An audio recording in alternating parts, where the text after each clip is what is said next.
어, 주은혜 교회에 새로 오신 우리 네 분 잘 오셨어요. 좋은 교회예요. 아주 웃음이 떠나지 않는 교회고 활발하고 그냥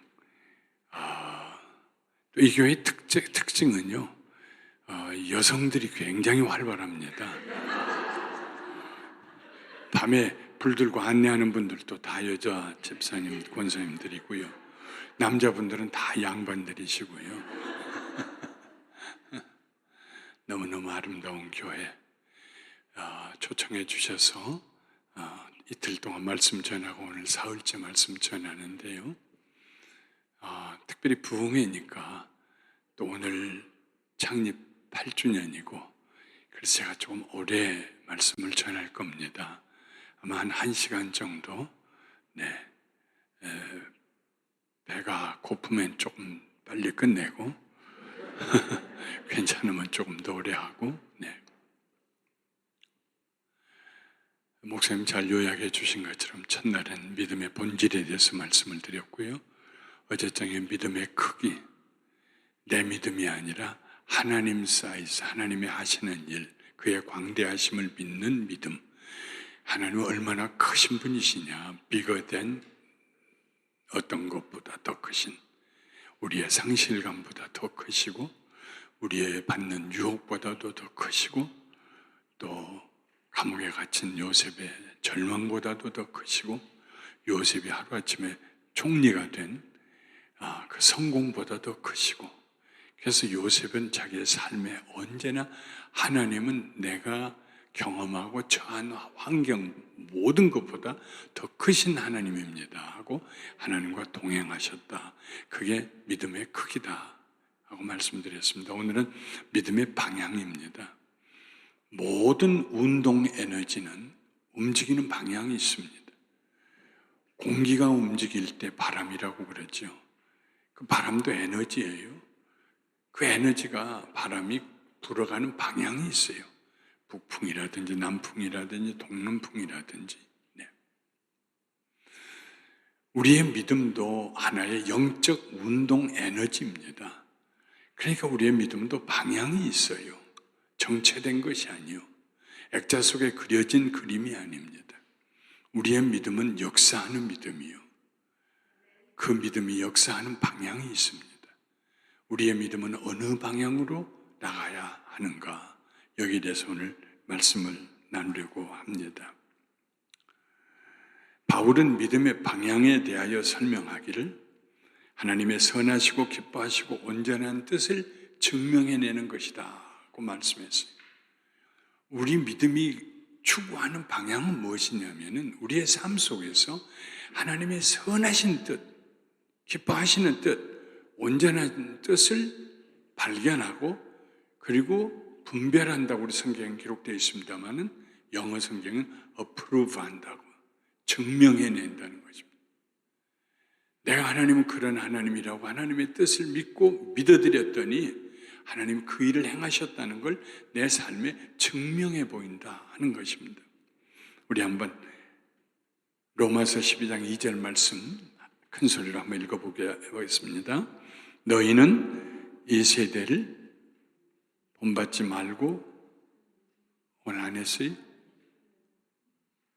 없어요? 나왔어요? 시작.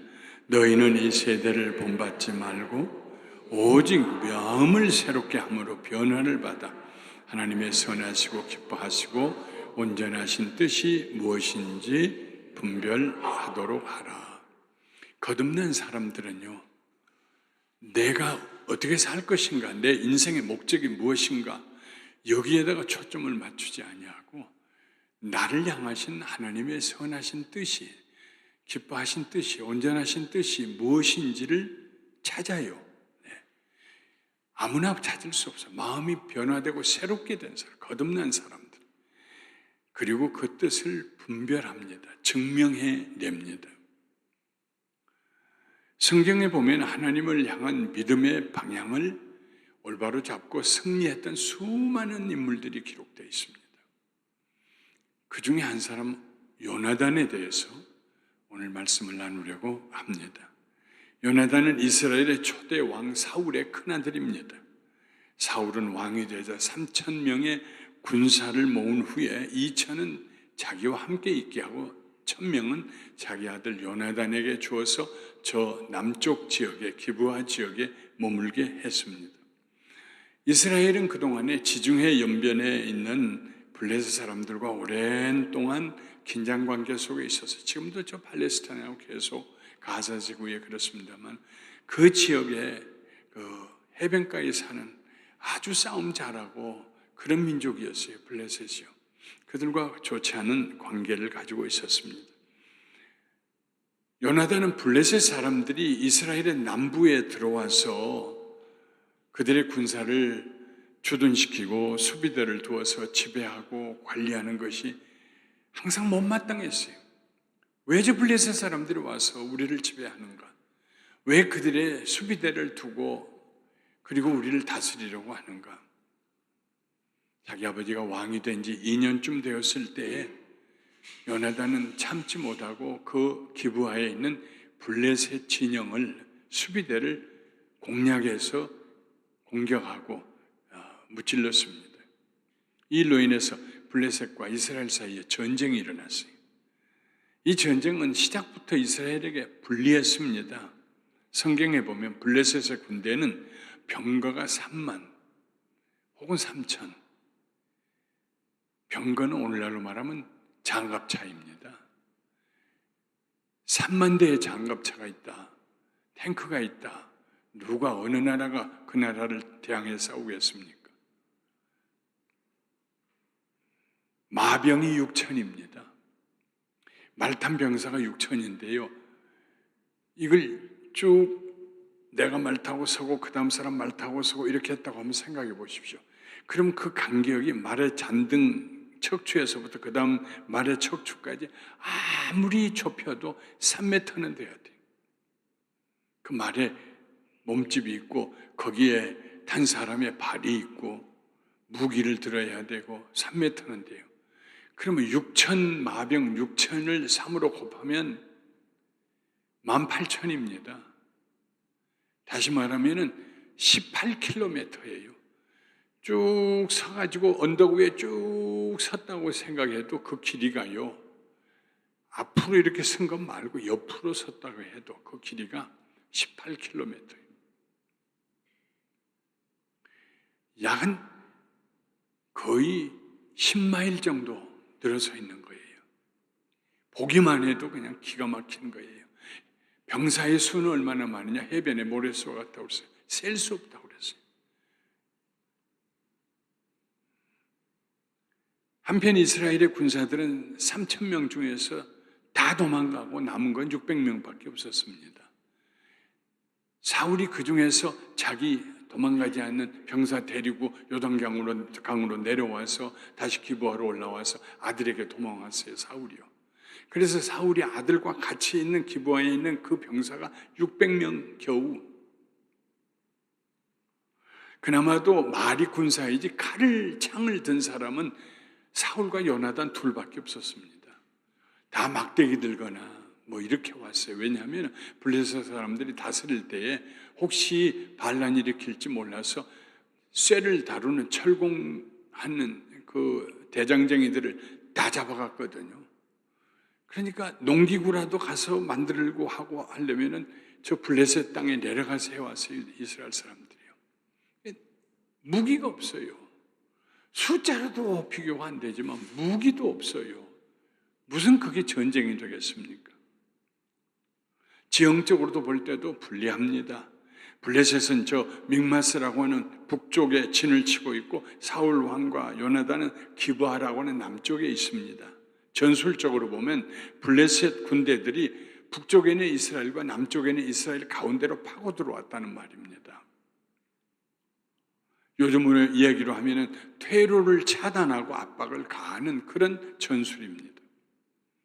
다행히 믹마스하고 기브아, 저 블레셋 사람들이 있는 그 믹마스하고 사울과 요나단이 있는 기브아 사이에는 각각 올라온 언덕이 있고 절벽이 있었어요. 양쪽에. 그리고 가운데 계곡이 있었습니다. 지금도 구글 맵을 들어가서 자세히 살펴보면은요, 아직도 남아있어요. 이 얘기가 지금부터 얼마 전 얘기입니까? 거의 3,000년 전 얘기입니다. 3,000년이면은요, 먼지와 바람과 토사가 불어와가지고 깊은 계곡도 다 메꿔져요.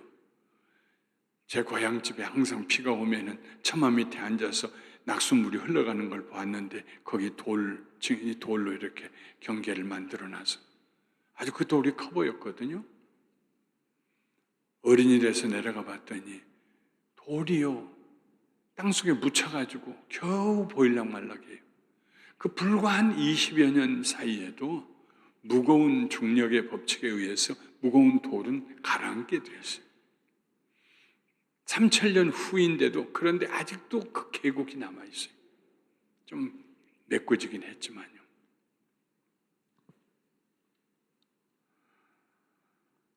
전쟁이 소강 상태에 들어간 사이에 블레셋 사람들은 이스라엘 땅의 서쪽과 북쪽과 동쪽으로 나가서 이스라엘 백성들을 괴롭히고 찬탈하고 물건을 뺐습니다. 하루는 요나단이 자기 무기를 들고 있는 소년에게 이렇게 말합니다. 우리가 이 할례 받지 않는 자들에게로 건너가자. 여호와께서 우리를 위하여 일하실까 하노라. 여호와의 구원은 사람의 많고 적음에 달리지 아니하노라. 저들은 할례 받지 않는 자들이다. 저들은 우상 숭배하는 자들이다. 우리는 하나님을 섬기는 하나님의 백성이고, 전쟁의 승패는 사람이 얼마나 많으냐 적으냐, 전차가 얼마나 있느냐 없느냐, 마병이 얼마나 있느냐, 여기에 달린 것이 아니다. 하나님이 우리와 함께 하시면 우리가 이긴다. 참 믿음을 가져도 어떻게 그렇게 엉뚱한 믿음을 갖습니까? 이성적으로 생각하면 어떻게 그게 말이 됩니까? 요나단은 그런 믿음을 가졌어요. 그 믿음은 요나단의 믿음이 아니고요, 하나님을 향한 하나님의 광대하신 하나님에 대한 믿음이었어요. 하나님이 하시면은 이긴다. 하나님이 우리와 함께 하시면. 요나단은 아버지의 지도력에 도전할 생각이 없었습니다. 믿음이 없어서 토굴 속에 숨어있는 사람들 찾아다니면서 하나님 우리 편이십시다, 나갑시다, 이깁시다, 싸웁시다 이랬다가는 자기 인생 다 바쳐도 한두 사람도 설득할 수 없을 거예요. 다 숨어있는데 숨을 죽이고요. 요나단은 자기의 무기를 들고 따르는 소년에게 자기의 생각을 들려주면서 의사를 물었습니다. 그랬더니 그 소년이 대답하기를, 당신의 마음에 있는 대로 다 행하여 앞서가소서. 내가 당신과 마음을 같이 하여 따르리이다. 요나단을 향하여서 그 소년, 무기 든 소년이, 왕자님, 하나님께서 왕자님 마음에 생각 주신 대로 그 방향으로 가세요. 나 따라갈게요. 그랬다는 말입니다. 이 소년은 요나단이 하나님을 의지하고 나갈 때 놀라운 일이 일어날 것을 믿고 있었습니다. 그래서 요나단을 따라가기로 작정했습니다. 그러자 요나단이 자기 계획을 그 소년에게 알려줍니다. 보라, 우리가 그 사람들에게로 건너가서 그들에게 보이리니 그들이 만일 같이 우리에게 이르기를 우리가 너희에게로 가리라 하며 가지 말자. 그건 하나님이 저들을 우리의 손에 붙인 것이 아니다. 그런데 그들이 말하기를 올라오너라, 우리에게로 오너라, 그러면 가자. 하나님이 저들을 우리에게 붙이셨다. 좀 이상하지 않아요? 이쪽 계곡이 있고 저쪽에도 절벽이 있고 저쪽도 절벽이 있어요.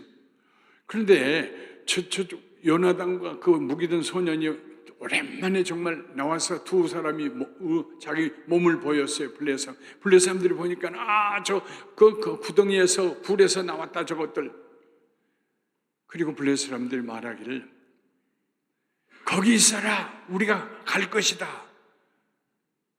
이래야 그래도 뭔가 승산이 있죠. 블레셋 사람들이 자기네들 절벽을 내려와서 계곡을 지나서 이 요나단과 그 무기 맡은 자가 서 있는 그 절벽으로 올라오면은 그때에 기다리고 있다가 올라오는 대로 때려가지고, 그래야 이게 좀 승산이 있죠.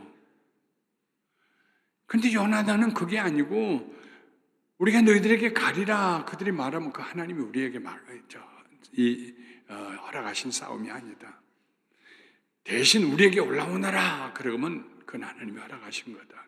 참 이쪽 절벽을 내려가 가지고 계곡을 지나서 저쪽 절벽으로 올라가는데 다 올라갈 때쯤 그 사람들이 긴 창으로 밀어내면 떨어지면 아래 바위에 부딪혀서 그냥 박살이 나는데 그게 어떻게 하나님 뜻이 될 수 있어요?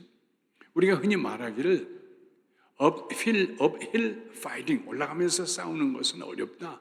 downhill fighting 내려가면서 싸우는 건 쉽다 그러죠. 근데 요나단은요 거꾸로 생각했어요 이것을요. 왜 그렇게 생각했을까요?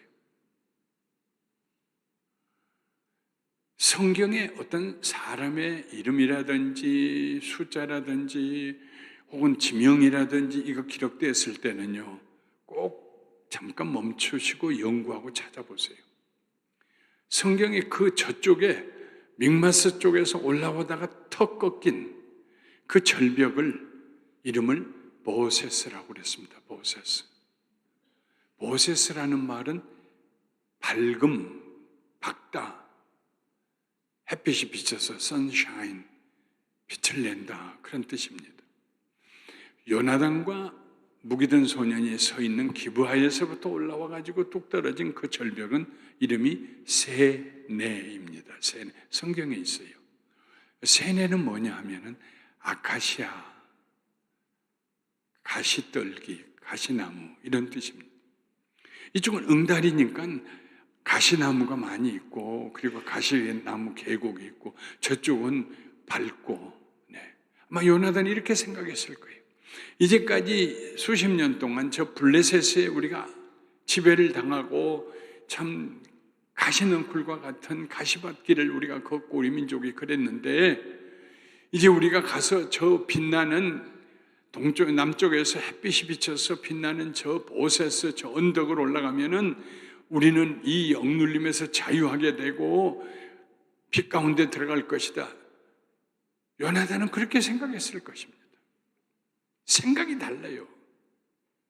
어떤 일을 볼 때에 그 일을 해석하는 해석이 달라요.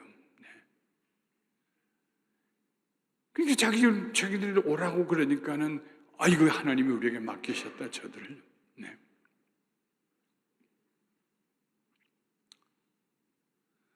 하나님께서 그 블레셋을 요나단의 손에 넘겨주시는 맡기시는 사인을 보기를 원했어요. 기도원도 그렇게 기도했지요. 양털에 물이 있게 해주세요, 없게 해주세요 하고요. 하나님께서 그와 동행하시기만 하면은 수만의 말 탄 사람이 무슨 아무것도 아니에요. 하나님이 나와 함께 하시는데. 마침내 요나단과 그의 무기를 든 소년이 그 절벽의 모습을 나타내니까 저쪽에서 소리가 들려왔습니다. 우리에게로 올라오라. 보라, 히브리 사람들이 그들의 숨었던 구멍에서 나온다. 우리에게로 올라오라. 너희에게 보여줄 것이 있느니라. 우리가 한 수 가르쳐 주겠다. 올라오너라. 설마 이 두 사람이 절벽을 타고 내려가서 계곡을 지나서 그쪽 블레셋 진영의 절벽으로 올라가리라고 생각 안 했지요. 누가 그렇게 생각하겠습니까?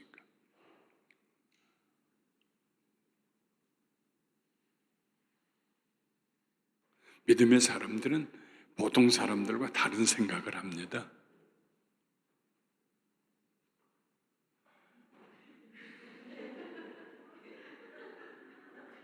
믿음의 사람들은 저렇게도 나와요.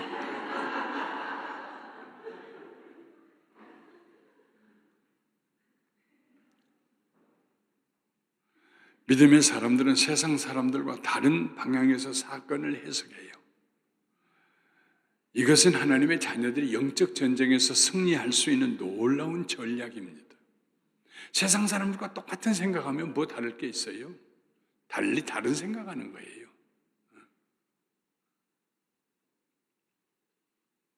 그리스도의 사람들은 문제를 피하여 숨어있는 연약한 사람들이 아닙니다. 비록 문제가 절벽같이 절망적인 그런 문제일지라도 하나님이 나와 함께 하시면 나는 반드시 승리한다 하는 믿음을 가지고 그 절벽을 올라가는 사람들입니다. 예수님이 달려 돌아가신 십자가도 절벽이지요. 하나님의 아들이 그의 백성 이스라엘을 찾아오셨지만 다 거절했어요. 그 백성들이. 그러나 예수님은 수많은 병자를 고치시고 천국 복음을 전하시고 그래도 마음이 열리지 않는 그 백성들을 구원하시기 위해서, 우리를 구원하시기 위해서 십자가 위에 올라가십니다. 그것은 마치 요나단이 올라가는 모세스의 그런 절벽 같은 거였어요. 예수님이 십자가에 스스로 올라가셨습니다. 훗날 히브리서 기자는 이렇게 외쳤습니다. 우리 한번 같이 읽어볼까요? 히브리서 12장 2절 말씀이에요. 시작. 믿음의 주요 또 온전케 하신 이 예수를 바라보자 저는 그 앞에 있는 즐거움을 위하여 십자가를 참으사 부끄러움을 개의치 아니하시더니 하나님 보좌 우편에 앉으셨느니라. 네. Fix your eyes on Jesus Christ, who is the author and perfecter of our faith. 우리 믿음을 시작하시고 우리에게 믿음을 주시고 그 믿음을 이루어 주시는 그 예수 그리스도에게 시선을 고정시키자. 그 예수는 누구인가? 자기 앞에 있는 즐거움을 위하여 십자가를 참으셨다. 십자가의 고난과 수치를 참으셨다. 자기 앞에 있는 즐거움을 위하여 부끄러움을 개의치 아니하셨다. 그 즐거움이 뭐? 예수님이 추구하시는 그 믿음에 바라보는 예수님의 믿음의 방향의 즐거움은 무엇입니까? 죄인들이 회개하고 구원받고 하나님 자녀가 되는 것입니다. 그 외에 뭐가 있겠어요? 천지와 만물을 창조하신데 뭐가 부족하시겠어요? 금덩어리가 부족하시겠어요? 돈이 부족하시겠어요? 영광이 부족하시겠어요? 능력이 부족하시겠어요? 부족한 게 없어요, 예수님에게는. 근데 그것을 얻기 위해서 십자가의 고난과 수치를 참으셨어요. 무엇을 얻기 위해서? 기쁨을 얻기 위해서. 무슨 기쁨이요? 죄인이 회개하고 돌아와서 하나님의 진노를 벗어나서 용서받고 하나님 자녀가 되는 것을, 무수한 영혼들이 예수 믿고 구원받는 그것을 바라보시고 그 기쁨을 위하여 우리도 예수님에게 배우자 그래요. 예수님에게 시선을 고정시키자. 우리의 믿음의 방향이 나를 위한 것이 아니고 하나님을 위한 것이 되고 하나님의 선하심이 증명되기를 내 삶을 통해서 소원하는, 와, 저 사람 망한 줄 알았더니, 하나님 믿더니 산에 죽은 줄 알았더니, 교회를 개척한 지 2년도 안 돼가지고 우리 교회 처음 출석하신 자매님이 이혼하겠다고, 그래서 전도하신 권사님이 저한테 목사님 좀 찾아가 좀 만나 좀 주세요. 이혼하겠대요. 그래 가서 만났지요. 왜 이혼하려고 하세요? 제 남편이요, 갑자기 정신 이상이 돼가지고요, 샷건을 들고 다니면서 지붕 위에 간첩이 있다고, 가만히 있으라고, 나는 내 가정은 내가 지켜야 된다고, 밥 먹다 말고 일어나서 샷건 들고 돌아다니는데 무서워서 못 살겠다는 거예요. 그러지 말라고 그러면 막 폭력을 행사하고 소리를 지르고 완전히 정신이 갔다는 거예요. 나 못 살겠다는 거예요. 근데 참 어떤 때는요, 뜻밖의 말이 입에서 나갈 때가 있어요. 그 정도가 되면 내가 위로하고, 그럼 어떻게 정신병원을 보내야 되나 뭐 이런 얘기를 의논해야 될 게 마땅한데, 그때 내 입에서 나오는 얘기가 나도 깜짝 놀란 얘기였어요. 자매님의 남편이 그렇게 된 책임이 자매님에게 있다고 생각 안 했어요? 생각해 보신 적 없어요? 이게 말이나 됩니까? 그 말을 하면서도 참나, 남의 일이라고 이렇게 무책임하게 이렇게 말해야 되나 하고 생각하는 찰나 그 자매님이 눈물을 확 쏟으면서, 맞아요 목사님, 내 책임이에요. 그 남편이 자기보다 나이가 한 3살 어리거든. 내가 무시하고요, 평소에도 내 책임이에요. 내가 사랑하지 않고 무시하고 나보다 어리다고. 그래 막 우는 거예요. 참, 제가 오히려 민망하더라고요. 그 다음에는 마음을 굳게, 심지를 굳게 딱 정하고 난 다음에요, 오랜 세월 그 남편 때문에 고생했어요. 한 20년 동안 한국에 가서 정신병원에도 들어가게 하고 참 고생했어요. 그런데 항상 눈물은 그냥, 눈물이 얼마나 그냥 나오는지, 이건 강물이요. 눈물이 아니라 강물이요. 막 확 쏟아져내는, 얼굴은 항상 웃어요. 옛날에 호랑이 장가 간다고 그러잖아요. 비 오는 날 햇볕이 뜨면은. 그냥 우는데 얼굴은 항상 웃어요. 괜찮아요, 목사님. 이길 수 있어요. 설상가상으로 아들이 마약을 하게 됐어요. 아버지하고 막 싸우는데 그냥 죽이겠다고 그래서 경찰이 와서 아들을 데려가기도 하고. 그런데도 괜찮아요, 목사님. 이길 수 있어요. 하나님 우리 함께 하시고 사랑하세요. 떠나지 않아요. 결국은 그 남편이 온전한 사람으로 돌아왔어요. 아들도 돌아왔어요. 승리했어요. 오랜 세월 고생은 했죠. 그냥 나 못 견딘다고 내 인생 내가 살아야지, 내가 왜 이렇게 얽매여 사냐고 차버리고 이혼했더라면은 그 가정이 어떻게 됐겠어요? 끝까지 남편을 사랑하고 존중히 여겨주고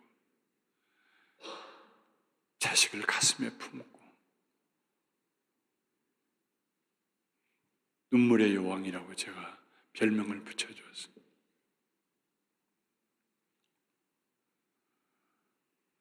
예수님에게 시선을 고정시키고 나도 예수님처럼, 예수님은 그 기쁨을, 앞에 있는 기쁨을 얻기 위해서 말할 수 없는 십자가의 고난과 수치를 우리가 지금 저기도 보면 예수님이 달리신 그림이 있는데 팬티를, 아주 팬시한 팬티를 입고 있습니다만은, 원래 로마 사람들이 십자가에 사람을 죽일 때는 그 로마의 시대에 가장 무서운 형벌입니다. 벌거벗기고 십자가에 못 박았어요. 예수님도 벌거벗긴 채로 십자가에 못 박히셨어요. 패션이라는 영화를 찍어서 우리 다 보셨지만 거기에 그 예수님 역으로 나온 그 사람이 뭐가 어려웠냐고 영화 찍는데 두 가지를 얘기했어요. 하나는 뒤에다가 합판으로 등 뒤에다가 대고 거기를 채찍으로 때렸는데 잘못해가지고 때린 사람이 그 채찍이 합판을 맞지 않고 좀 더 기어 나와가지고 옆구리를 때릴 때 너무 아파서 입에서 욕이 나올 뻔했다고. 그게 처음 어려웠다. 근데 예수님은 합판 안 되고 채찍에 맞으셨어요. 두 번째 어려움은 분장을 하는데 거의 하루 온종일 서서 분장을, 앉지도 못하고 서서 분장을 해야 되는데 너무 추워서 너무 힘들었다고. 예수님은 알몸으로 달리셨어요. 십자가의 수치와 고난 견디셨어요. 뭐 때문에요? 자기 앞에 있는 기쁨을 위해서. 그 기쁨이 무슨 예수님에게 수입이 들어온 기쁨입니까? 죄인들이 회개하고 여러분과 내가 회개하고 예수 믿고 하나님 자녀가 되는 것을 보시는 기쁨, 그 기쁨을 위해서 고난과 수치를 참으셨다. 이것이 바로 블레셋 진영을 향해서 절벽을 기어 올라가는 요나단의 믿음이었습니다. 요나단은 절벽을 올라가서 적을 치고 이긴다는 생각 외에 다른 생각 없었어요. 도망가리라 그런 생각이 없었어요. 마침내 요나단의 믿음이 역사하기 시작합니다. 요나단이 블레셋 병사들을 쳐서 쓰러뜨리면 무기든 자가 다니면서 확인 사살을 했어요. 요나단과 그 소년이 반일경 지단 안에서 죽인 자가 20여 명이었습니다. 반일경 지단이란 말은 소 2마리가 반나절 동안 갈 수 있는 밭이나 토지 넓이를 말합니다. 그리고 우리 영어 성경에는 half acre라고 써 있습니다. 1acre가 한국 평수로 따지면 1300평이에요.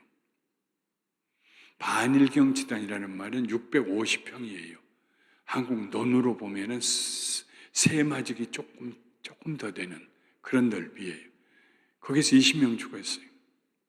그런데 20명 죽였다고 그래서 뭐 달라질 게 있겠습니까? 블레셋의 병사들이 해변에 모래수와 같이 올라왔는데 숫자를 헤아릴 수 없이 왔는데 20명 죽였다고 해서 전쟁이 무슨 승리가 가능이나 하겠습니까? 그런데 그 순간에 하나님께서 개입하십니다. 땅이 떨리기 시작했어요. 성경에 보면은 이것은 하나님의 떨림이었더라 그렇게 했습니다. 지진이 일어나게 했어요.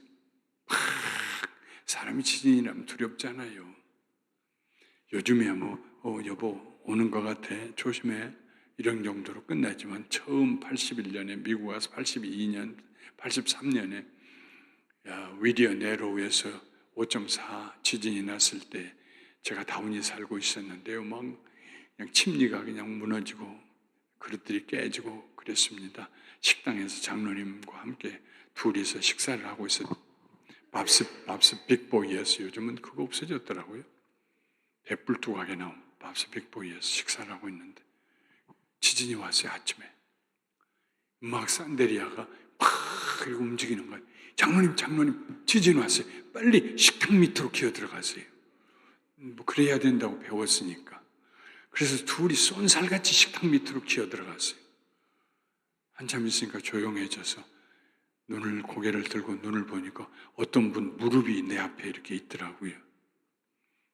그분이 말해요. 이제 나오세요. 다 끝났어. 나와보니까 미국 할아버지요. 그분은 자주 당해서 그런지 두려워하지 않고 그냥 앉아있고 우리 둘이만 그냥 식탁 밑에 기어 들어가가지고 벌벌 떨고 얼마나 미안한지 부끄럽고 그 지진이 나니까 두려움이 오잖아요.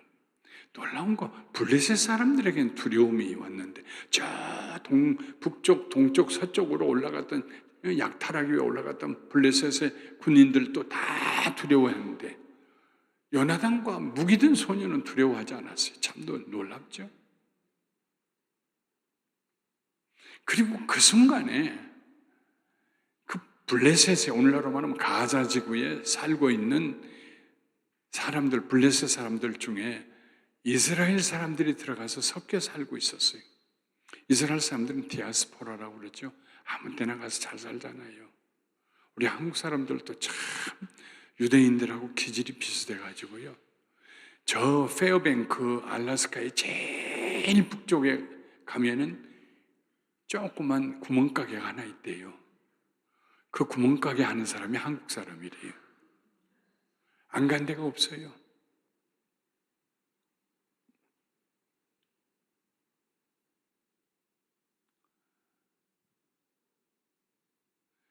페어뱅크 위에 북극에 저 멀리 하다가 내가 뭔 얘기했는 걸 잊어버렸네. 너무 멀리 가버린 것 같아. 목사님 내가 무슨 얘기했어요? 디아스포라. 사실은 어젯밤에 제가 1시간밖에 못 잤어요.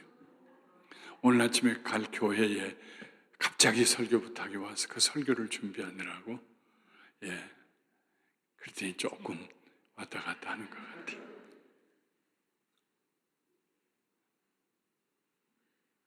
그러니 그 블레셋 사람들의 가자지구에 그 블레셋 사람들이 사는 곳에 아스돗이라든지 그쪽에 가서 이스라엘 사람들이 섞여 사는데 블레셋 사람들이 이렇게 말했겠죠. 우리 저 이스라엘하고 싸우러 가는데 당신은 이스라엘 사람이니까 안 오겠지? 가만히 있어 우리 싸우고 올게. 그러니까 이스라엘 사람들 뭔 말이야? 우리도 같이 가서 싸울 거야. 우리도. 그래가지고 엉거주춤하게 따라온 이스라엘 사람들이 블레셋 군인들 사이에 섞여 있었어요. 그런데 요나단과 그 무기든 소년이 단 둘이 절벽으로 올라와 가지고 싸우는 것을 보고 아마도 양심의 가책이 왔겠죠. 우리는 뭔가 자기 정체성에 대해서 그리고 회개하는 마음이 생겼죠. 그래서 그 사람들이 요나단의 편이 돼가지고 블레셋 사람들과 싸우기 시작한 겁니다. 그러니까 저 다른 절벽 건너편, 계곡 건너편에 이스라엘 사람들이 사울이 나와서 보니까는 블레셋 사람들이 자기들끼리 싸우고 있는 것처럼 보였던 거예요.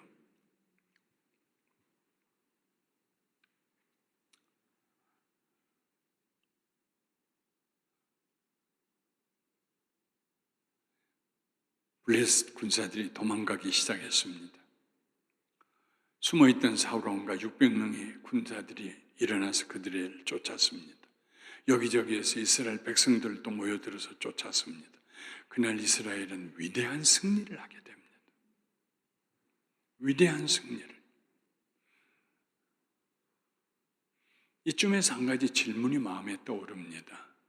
요나단이 자기 가시 나무가 있는 계곡을 타고 내려가서 그 가시골짜기를 지나서 그 보세스 절벽으로 올라가고 가서 헬프에이커에서 20명을 죽이고 싸울 때 하나님은 어디 계셨을까?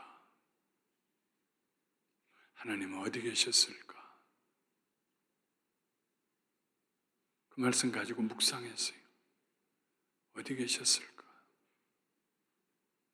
하나님은 요나단이 믿음으로 절벽을 올라와서 싸울 그 블레셋 진영에 하나님이 기다리고 계셨어요. 누구를요? 요나단을. 올라올 때 하나님께서 하나님 일을 하셨어요.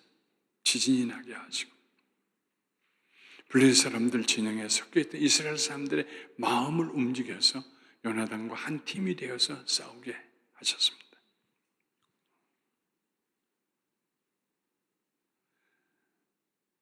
때로는 우리가 막 기도하고 부르짖고 하는데 하나님 조용하실 때가 있어요.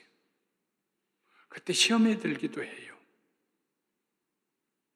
하나님 안 믿겠다고 낙심하기도 해요. 어떤 사람은 그 기간에 믿음을 포기하기도 합니다. 염려하고 두려워하며 하나님을 원망하기도 합니다. 그러나 요나단은요, 그 절벽 올라가서 20명 죽이고 할 때까지 지진이 일어나기 전까지 원망하지 않았어요. 하나님 믿음이 흔들리지도 않았어요. 반드시 이 싸움은 우리가 이긴다 하고 세상에 말도 안 되는 그 믿음을 가지고 여러분 진정한 믿음은요 합리적이지 않습니다. 합리적인 믿음이 아니에요.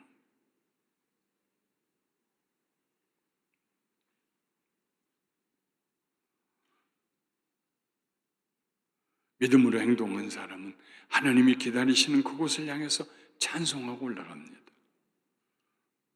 소망을 가지고 인내하며 올라갑니다. 하나님은 언제나 이런 믿음의 사람들을 찾고 계세요. 하나님께서 그렇게 애굽에서 요셉을 기다리셨어요. 종으로 팔려왔음에도 불구하고 광대하신 하나님에 대한 믿음을 가지고 그 인생의 어려운 단계를 극복하고 승리해가는 그 요셉을 하나님께서 애굽에서 기다리고 계셨어요. 하나님께서는 그렇게 여리고 성에서 기생 라합을 기다리고 계셨어요. 상천하지에 너희 하나님 같은 분이 안 계신다. 그런 믿음을 고백하는 기생 라합을 여리고 성에서 기다리고 계셨어요. 아무도 함락시킬 수 없던 난공불락의 산성 헤브론에서 하나님은 갈렙을 기다리고 계셨어요. 저 산지를 내게 주소서. 그래서 갈렙이 가서 헤브론 성을 정복하죠. 그렇게 하나님께서는 미디안 진영에서 기드온을 기다리고 계셨어요. 미디안 사람 군사가 14만 3천이요. 기드온의 군사는 겨우 300명이요. 싸움이 이길 가능성은 0.2%밖에 없어요. 하나님께서 미디안 진영에서 믿음으로 순종하고 오는 그 기드온을 기다리고 계신 거예요. 그리고 함께 역사하셔서 그날 미디안을 치고 이기게 하십니다. 이스라엘 백성들이 바벨론의 포로로 잡혀갔죠. 하나님께서는 그 바벨론에서 다니엘을 기다리고 계셨어요. 하나님을 영화롭게 하는 믿음의 아들을 기다리고 계셨어요. 하나님께서는 우리가 절벽같이 느끼는 그 문제 중심에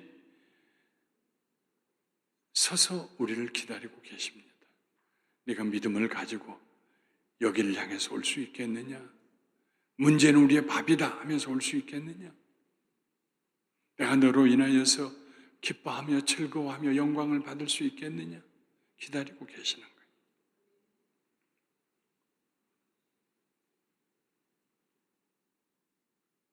우리 앞서갔던 믿음의 선배들이 그 선배들이 우리를 응원하는 함성이 들려옵니다. 이러므로 우리에게 구름같이 둘러싼 허다한 증인들이 있으니 모든 무거운 것과 음매이기 쉬운 죄를 벗어버리고 인내로서 우리 앞에 당한 경주를 경주하자. 이것이 바로 믿음의 올바른 방향입니다. 평탄한 길, 아무나 가도 성공할 수 있는 길, 아무나 가도 이기고 승리할 수 있는 싸움, 거기에 내가 믿습니다 하나님 하고 가는 것보다 절대 불가능한 것 같이 보이는데 거기를 향하여서 믿음을 가지고 광대하신 하나님에 대한 믿음을 가지고 광대하신 하나님 그 문제보다 더 크십니다 하는 믿음을 가지고 그 방향을 향해서 가는 게 그게 믿음의 올바른 방향이에요. 여러분의 삶 속에서 여러분의 믿음이 어느 방향으로 가고 있습니까? 부정적으로 안 된다는 방향으로 갈 수도 있겠죠. 그러나 할 수 있거든요. 무슨 말이냐? 믿는 자에게 능치 못함이 없느니라. 이 말씀은요, 믿는 자에게 능치 못함이 없다는 얘기는 믿는 자는 뭐든지 할 수 있다는 얘기가 아닙니다.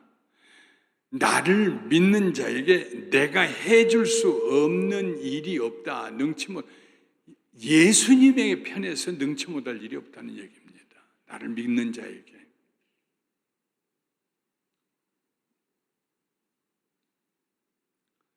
얘기 하나를 해드릴게요.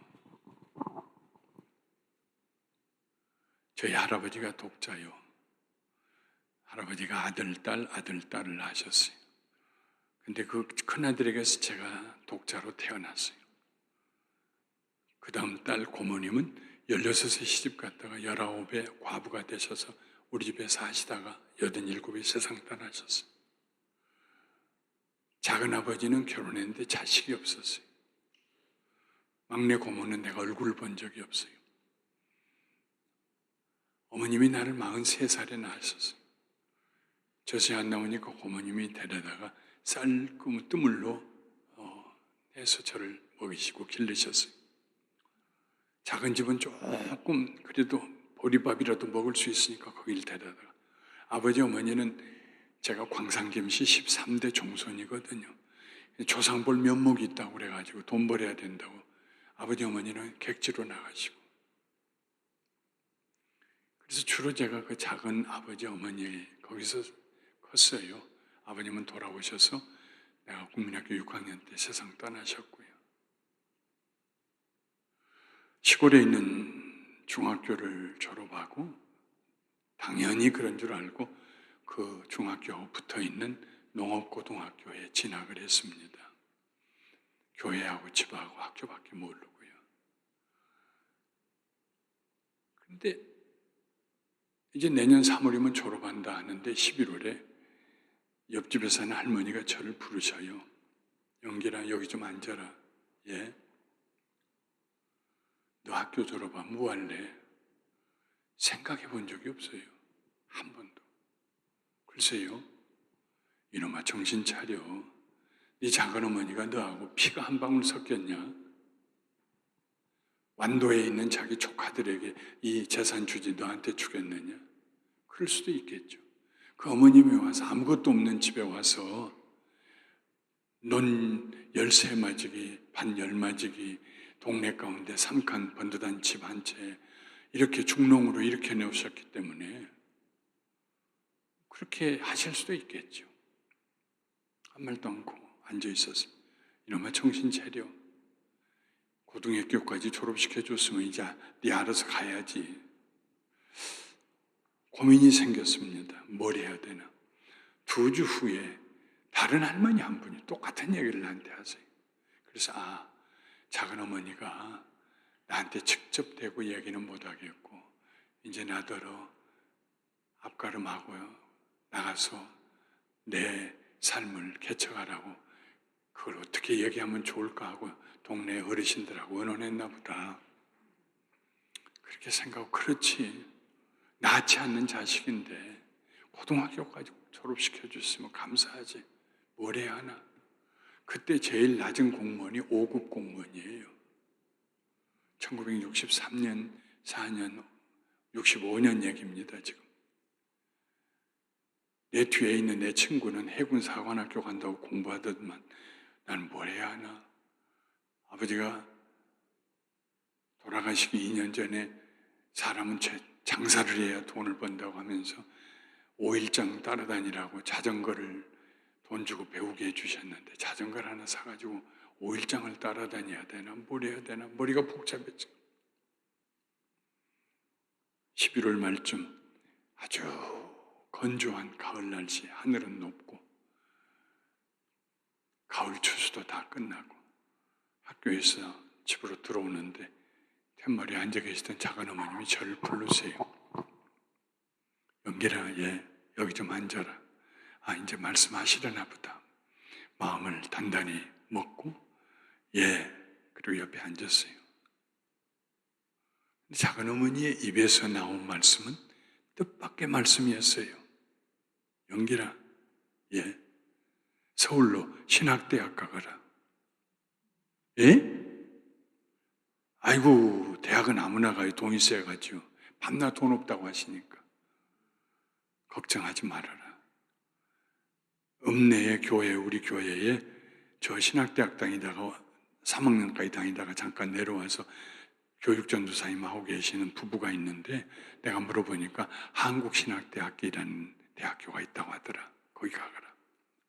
나는 네가 태어난 그날부터 하나님이 이 아들을 세계적인 주의 종이 되게 해주세요 하고 지금까지 기도해왔다.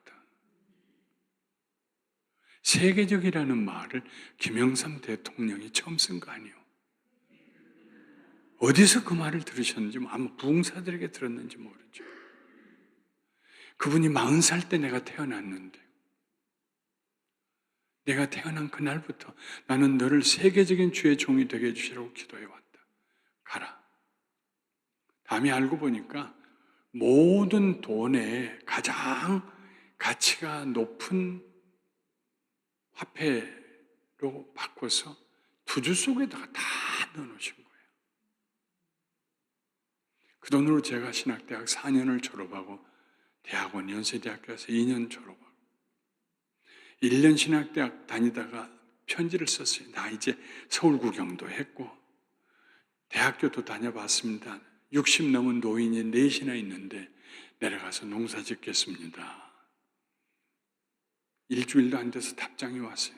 누군가 시켜서 편지를 썼겠죠. 본인은 한글도 못 쓰고 못 읽으니까. 절대로 내려올 생각하지 말아라.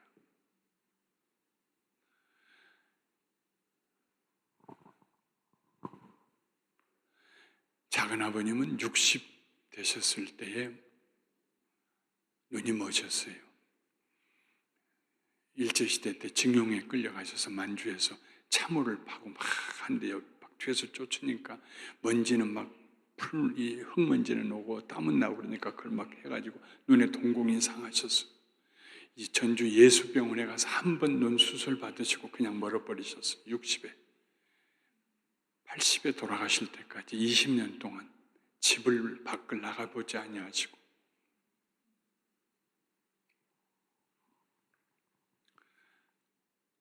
이 어머님은 자기 얼굴에 요즘이야 화장 지우는 게 크림이지만은 옛날엔 구리무라고 그랬죠. 그냥 아무거나 번질번질 바르는 거. 그거 한번 발라본 적도 없으시고. 농사를 지으니까 뜨거운 햇볕 아래 털은 머리는 다 빠져가지고 그 가벼운 나무로 된 비녀 하나도 간수할 수가 없어요. 조금 있으면 풀어져가지고 비녀가 어깨 위로 흘러내리고 얼굴은 사각형인데 구릿빛이 돼가지고 한여름이면은 한 두어 번은 뱀에 손이 물려가지고 오시고 다행히 독사가 아니었으니 감사하죠. 호치마 입고 여름에는 전기도 안 들어오고 아무것도 안 들어오니까 저녁 일찍 해 지기 전에 밥에 잡수시고 그 다음에 그 호치마 뒤집어 쓰고 주무시는 거예요. 사이렌 소리 들리면은 1마일 정도 떨어진 교회 가셔서 하루도 빠지지 않고 새벽 기도하시고. 근데 그 사이렌 소리가 11시 반에 이제 통행금지 시작합니다 하고 울리고 12시에 이제 진짜 시작합니다 울리고 4시에 통행금지 해제합니다 울려요. 근데 잠이 들었다가 11시 반 사이렌 소리를 듣고 그 다음 깜빡 잠들었다가 12시 사이렌 이제 통행이 금지됩니다 하는 그 12시 사이렌 소리를 4시 사이렌 소리로 착각을 하셔가지고 가면 아무도 없어 교회. 종각 밑에 앉아서 4시간 동안 거기 기도하고 있다가 사찰 집사님이 와서 종치고 문 열어주면 교회 안에 들어가시고 겨울이면 때때로 머리에 눈이 허옇게 쌓이기도 하고 저를 위해서 그렇게 기도하셨겠죠. 근데 작은 아버님이 돌아가셨어요. 80에 10살 차이니까 작은 어머님이 70세가 됐어요. 제가 30살이 되고 이제 이번 장례 지내고 다 논밭 정리하고 서울 가십시다. 내가 모실게요. 이제 대기 계시지 마세요. 그래서 그렇게 하기로 하고 다 논밭 다 팔겠다고 내놨는데 작은 아버님이 돌아가신 지 한 달 만에 작은 어머님이 돌아가셨다고 연락이 왔어요. 어떻게 돌아가셨냐고 그러니까 누이가 감기에 걸렸다가 병원에 가는 길에 택시 안에서 돌아가셨대요. 내려가서 그 싸늘한 시체 위에서 엎드려서 간절히 기도했습니다. 이렇게 데려가실 수는 없어요, 하나님. 내가 모셔야지요. 어떤 어머니인데요. 다시 살려주세요. 히스기야도 15년 연장시키셨잖아요, 하나님. 한참 울고 있는데 제 마음속에 성령님께서 그런 음성을 들려주시는 것 같아요. 이 딸은 지금 예수 그리스도는 어제나 오늘나 영원토록 동일하시니라 요절은 그거밖에 몰라요. 그 예수를 사모하다가 와서 천국에 와서 이렇게 기뻐하는데 내가 다시 돌려보내면은 너 그렇게 기쁘게 내 딸을 살게 해줄 자신이 있느냐 하는 마음을 제게 해주세요. 그래서 제가 눈물 닦았습니다. 알겠습니다. 천국보다 더 좋은 데가 어디 있겠습니까? 저도 갈 텐데요. 감사합니다. 장례 치렀어요. 그분이 가졌던 땅, 집 다 팔아가지고 가지고 있다가 그때는 참 저 아파트 하나 샀는데 그 아파트도 참 24평짜리 목동에 샀는데 지금은 뭐 30억 한대요. 40억 하고. 그때는 아주 쌌어요. 1983년, 4년에. 그래가지고 팔아가지고 와서 3만 불 전부. 우리 교회에 60만 불짜리 첫 번째 교회 살 때 그분의 이름으로 다 드렸어요. 그분은 제 삶에 있어서요, 선생님이에요. 제가 그냥 어렸을 때 부잡스러워서 시골에서 부잡스러워 봐야 초등학생이 뭘 잘못한 게 얼마나 있겠어요. 처마 밑에다가 묶어놓은 도마도 심고 거기에 막대기로 꽂아놓아서 지주목으로 삼는 그 막대기 여러 해 써가지고 비 맞고 썩고 그걸 그냥 신주단지 모시듯이 처마 밑에다가 이렇게 묶어놨는데 시골에서 놀 게 뭐 있어요? 칼싸움 한 번 하는 것밖에. 그거 빼가지고 얏 하고 2번 하면 다 분질러져가지고 또 빼가지고 그래 동네에서 그냥 제가 아주 다도 대상 1호가 됐어요. 작은 어머님이 동네 어른들이 자네 그 자식은 어떻게 된 자식이 그러면 화가 나셔 집에 들어오셔가지고 작대기를 하나 들고 나를 쫓아와요. 저놈의 자식 발목을 분질러 놓는다고. 그러면 앞뜰로 뒤안으로 막 여러분 초등학생이 도망가면 부모님은 아무도 못 잡아요.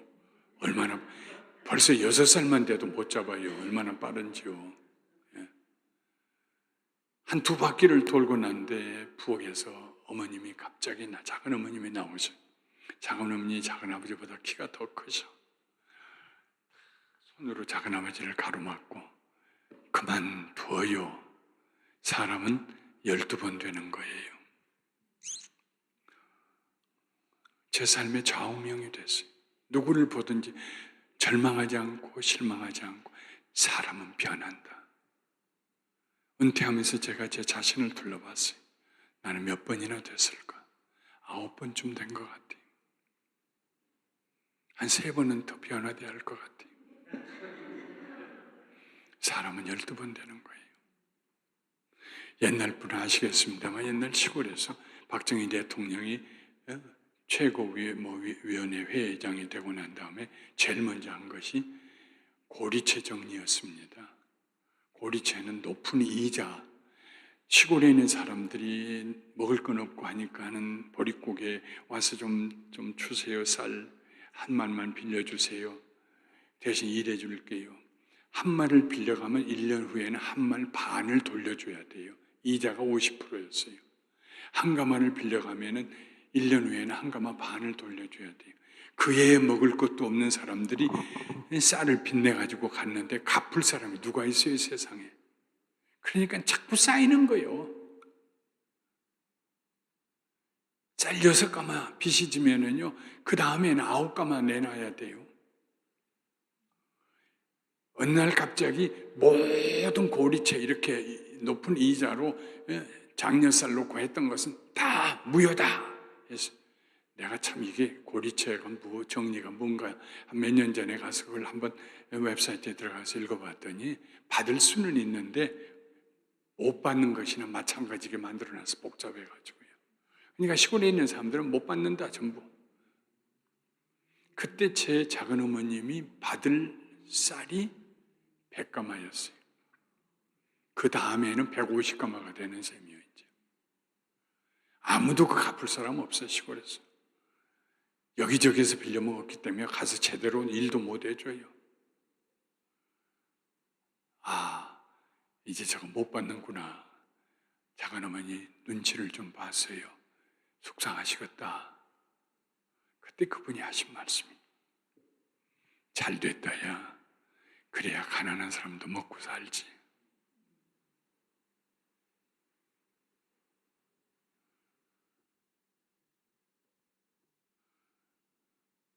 그분은 믿음을 가졌는데 자기 일상생활에서 잘 되는 믿음이 아니고 하나님께서 이 아들을 내가 낳지 아니하였지만 하나님께서 이 아들을 사용해 주셔서 주의 종으로 세워주세요. 광대하신 하나님 앞에 큰 믿음을 가졌어요. 그리고 그 믿음을 행동에 옮겼어요. 모든 돈의 가장 높은 화폐 가치로 바꿔가지고 투주 속에다 자기도 안 쓰고 내가 돈 달라고 해도 안 주고요. 고등학교 졸업할 때까지 운동화를 내 손으로 산 적이 없어요. 그분이 사가지고 꼭 아침에 학교 가는 길에 영길아 신사 왔다 운동화 신어봐라. 그 길이 어떤 길이냐? 여고등학생들이 가고 우리가 이렇게 가는 길이어서 모든 여고등학생이 다 나만 쳐다보리라고 생각하고 고개 숙이고 걸어가는 그 길이거든요. 산통을 깨십니다. 영길아 운동화 신고 가라. 얼마나 부끄러운지. 손을 잡고 이리 와요. 왜 거기서 그래요?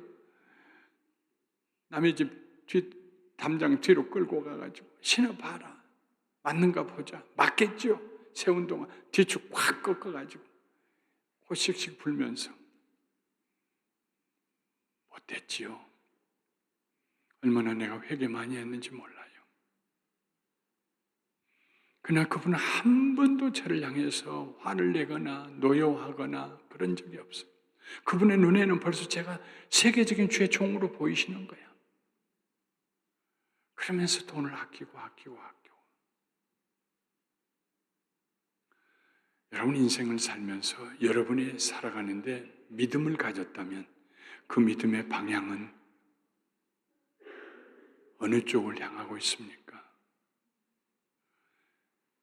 내가 좀 넓은 데로 이사 가야지. 좋은 일이지요. 다음엔 텔레비전을 한 80인치짜리 하나 사야지. 좋은 일이지요. 아이고 돈 모아서 놀러 가야 돼. 좋은 일이죠. 그러나 기왕에 우리가 세상에 태어나서 예수님의 은혜로 거듭나서 하나님 자녀가 되었다면 그보다 좀 더 큰 거, 더 먼 곳을 바라보면서 소망 가운데 낙심하지 않냐고 기쁨을 향하여서 달려갈 수 있는 뭔가 그런 믿음이 우리의 삶의 방향이 그 방향이 되어야 하지 않겠어요? 광대하신 하나님, bigger than anything. 하나님에 대한 믿음을 가진 사람은요, 그 꿈이 클 수밖에 없어요. 커요. 내 삶 가운데서 하나님이 역사하신 것을 보기를 원해요. 주의 날 보기를 원해요. 자녀들에게도 축복을 심어줘요. 죽일 놈 하지 아니하고 너는 하나님에게 축복받을 아이다. 하나님 너를 사랑하신다. 남편을 향해서도 삶 가운데서 세상 사람들이 보편적으로 생각할 수 없는 높은 차원의 새로운 세계를 바라보면서 나는 부족하지만 하나님은 가능하셔. 우리 두 사람 가서 저 어떻게 뭐 싸우겠어? 그러나 하나님이 우리와 함께 하시면 숫자는 문제가 안 돼. 요나단처럼. 그리고 그 절벽을 내려가서 계곡을 지나 또 절벽을 올라갑니다.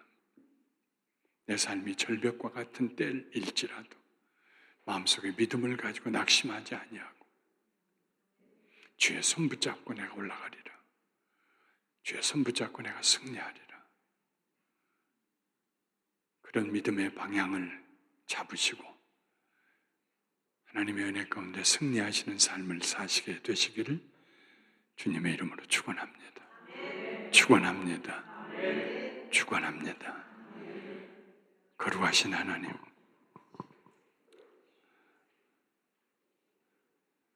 천지와 만물을 지으신 하나님,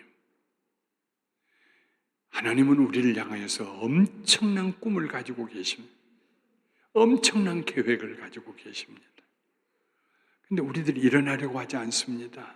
고개를 들지 않고요. 고개 숙이고 안 되는 것만 생각하고 부족한 것만 생각하고 나는 못났다고 생각하고 하나님 얼마나 마음 아프세요? 다 토굴 속에 숨어 사울왕부터 그런 상황에서 요나단은 하나님이 우리와 함께 하시면 우리가 이길 수 있다.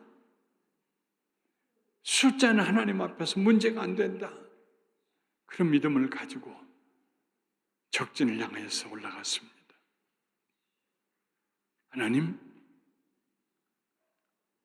우리가 우리 앞에 우리의 삶에 범퍼가 있어서 여기는 못 넘어갈 것 같다 주저앉고 싶을 때 우리 손 붙잡아 주시어서 우리를 쑥 들어 올려 주시어서 넘어가게 하여 주시고 더 멀리 보게 하여 주시고 더 큰 꿈을 가지게 하여 주시고 내가 사는 동안에 하나님의 선하심을 맛보아 알 것이다. 내 인생이 하나의 리거시가 되어서 간증이 되어서 내 뒤를 따르는 사람들에게 이정표를 마련해 줄 것이다. 그렇게 살기 원합니다. 하나님, 고개를 들고 하나님 계신 곳을 향하여서 큰 믿음을 가지고 걸어나가는 하나님의 자녀들 될 수 있도록 축복하여 주시옵소서. 예수님의 이름으로 감사하고 기도하옵나이다. 아멘.